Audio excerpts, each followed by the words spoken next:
துறை அமைச்சர் எஸ் சிவசங்கர் கடலூர் சிறப்பு நீதிமன்றத்தில் ஆஜராகியிருக்கிறார். விவரங்களை செய்தியாளர் தேவநாதன் வழங்க கேட்கலாம். தேவநாதன் வணக்கம். இந்த வழக்கின் முழு பின்னணி என்ன தேவநாதன்? கடந்த 2015ஆம் ஆண்டு கடலூர் மாவட்டம் ஆவினங்குடி என்ற இடத்துல மணல் திருட்டுக்கு எதிராக அப்போது சட்டமன்ற உறுப்பினராக இருந்த சிவசங்கரன் தலைமையில ஏராளமானோர் ஆற்றில் இறங்கி வெள்ளாற்றில் இறங்கி போராட்டத்தில் ஈடுபட்டாங்க.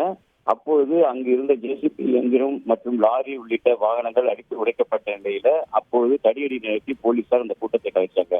இந்த வழக்கு தொடர்பாக பொது சொத்துக்கு சேதம் விளைவித்தல் உள்ளிட்ட பிரிவின் கீழ் அப்போதைய சட்டமன்ற உறுப்பினர் சிவசங்கரன் உள்ளிட்ட 30க்கும் மேற்பட்டோர் மீது போலீசார் வழக்கு பதிவு செய்தனர்.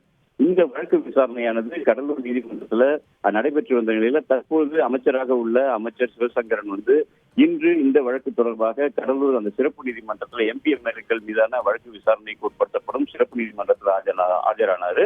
அவர் உட்பட 29 பேர் இதுல இன்று ஆஜரான நிலையில அவருக்கு ஏற்கனவே குற்றப்பத்திரிகை வழங்கப்பட்டு விட்டது.